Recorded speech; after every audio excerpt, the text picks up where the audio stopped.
A'udzubillahi minasyaitonirrajim. Bismillahirrahmanirrahim. Inna a'tainakal kautsar. Dari awalnya saja Allah sudah menunjukkan dirinya mulia. Inna, kami. Kami itu satu atau banyak? Banyak. Jadi kalau begitu Tuhan itu banyak.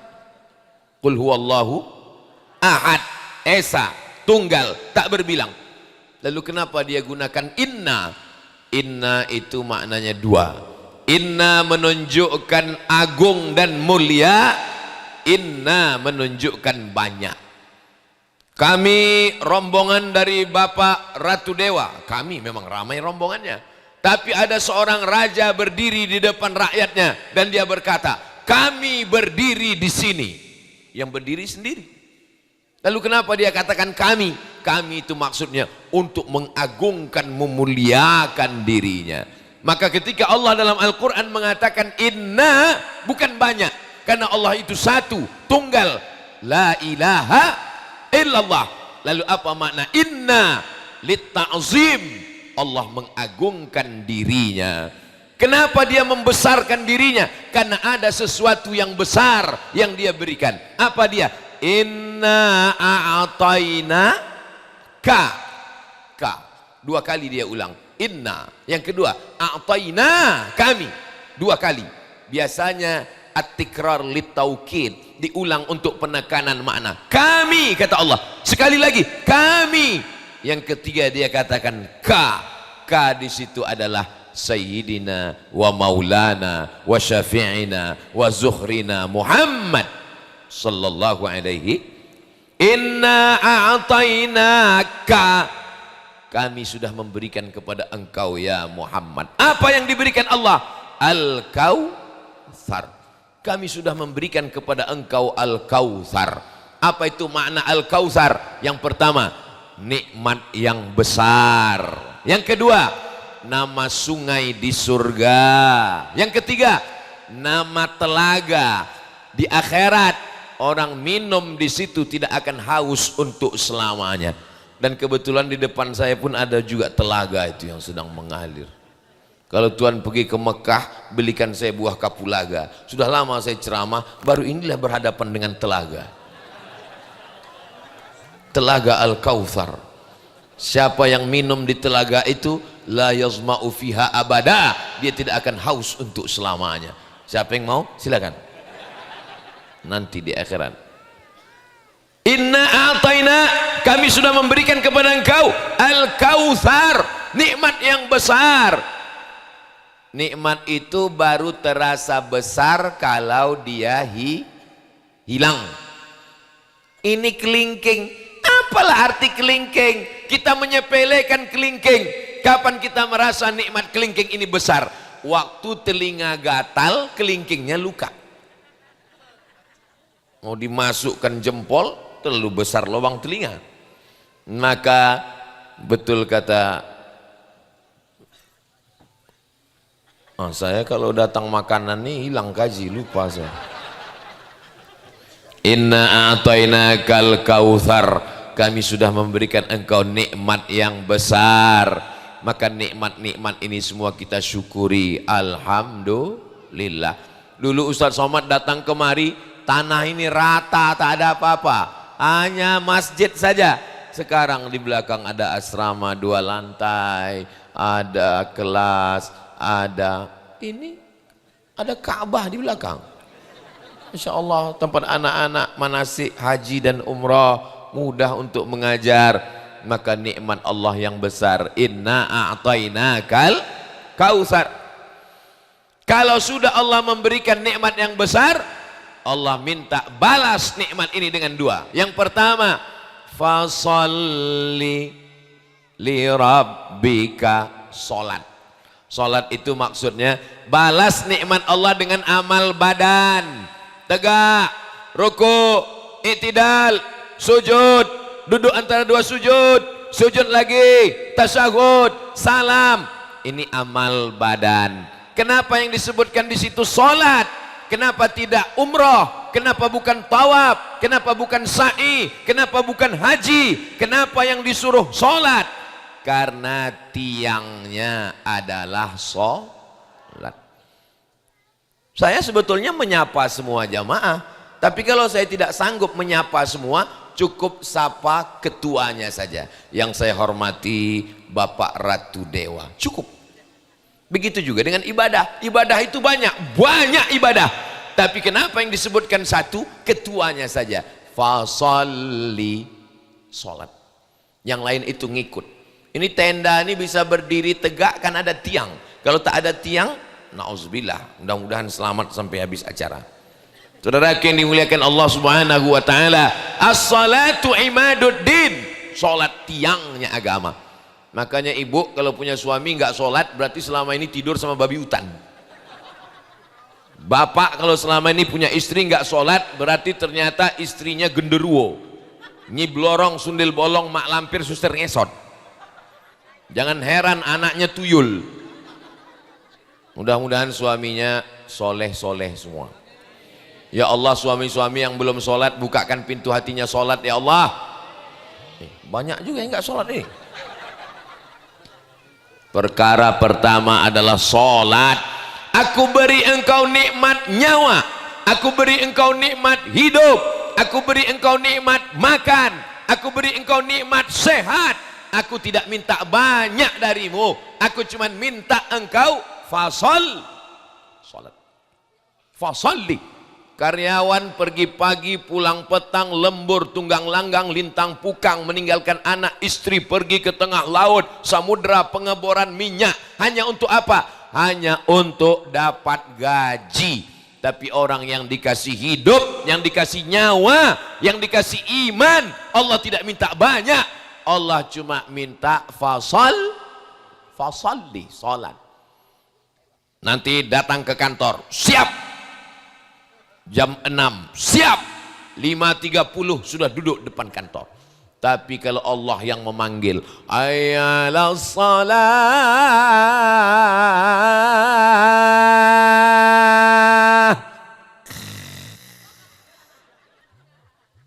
Mana ini?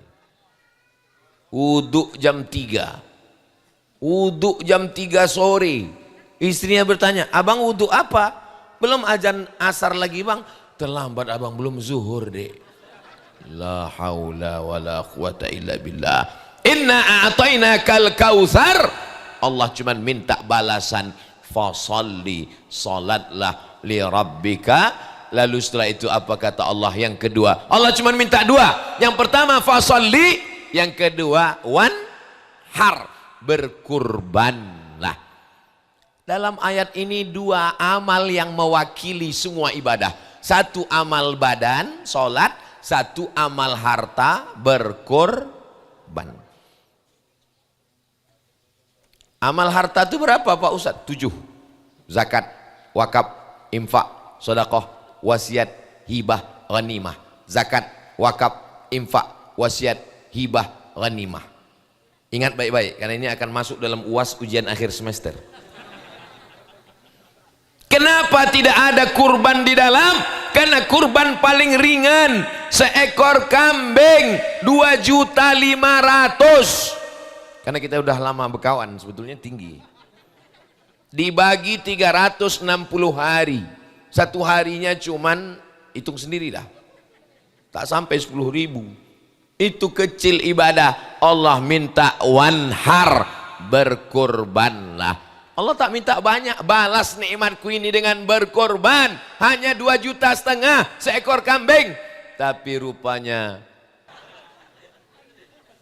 saudara yang dimuliakan Allah Subhanahu wa taala, manusia ini aneh. Ayam belum bekokok dia sudah bangun. Ayam sudah tidur dia belum tidur. Zaman dulu disuruh bangun sebelum ayam bekokok. Sekarang orang bangun sebelum ayam bangun, udah bangun duluan. Di mana? Di Jakarta. Jam 4 orang udah bangun, takut macet.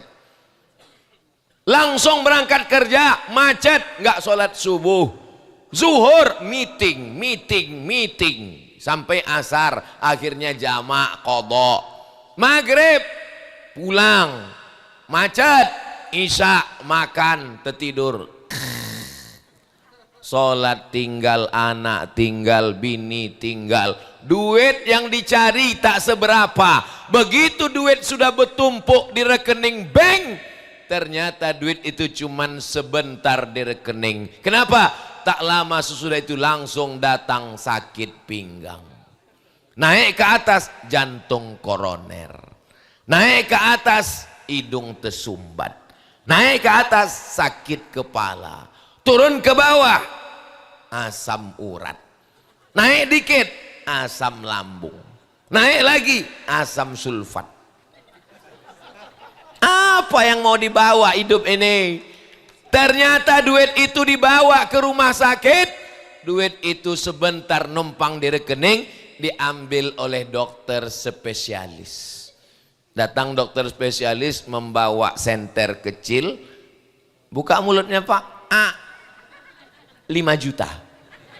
Maka banyak pasien yang takut menutup, karena buka 5 tutup 5, buka tutup 10. Aneh bin ajaib manusia ini. Sampai ke rumah sakit, diperiksa sama dokter lambung. Apa kata dokter? Ini kena penyakit mah akut. Bapak terlalu sibuk cari makan sampai nggak sempat. Inilah manusia, terlalu sibuk cari makan sampai tak sempat.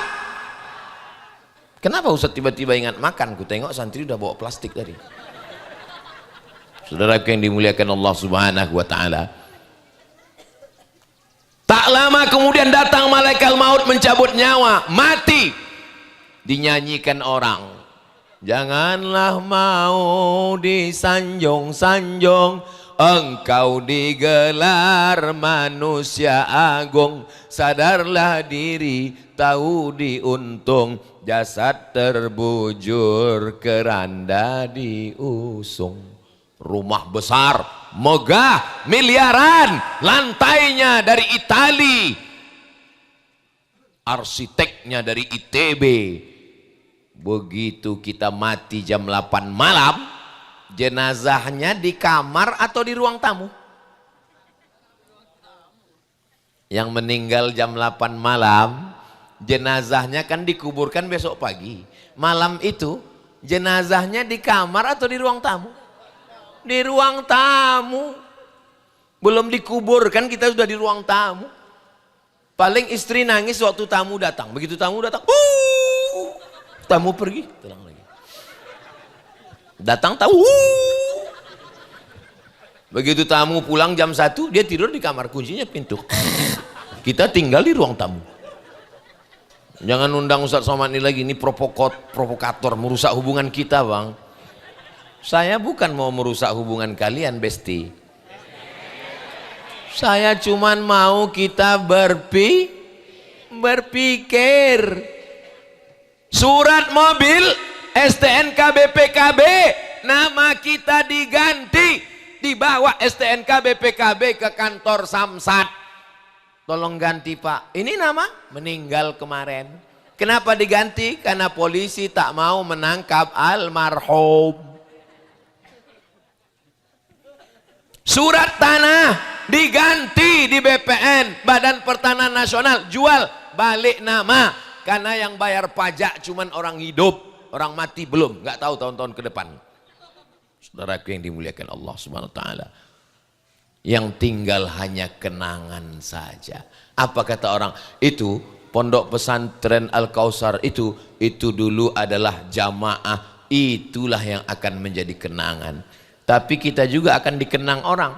Itulah orang yang paling pelit, bin bakhil, bin medit, bin kedekut, bin kikir.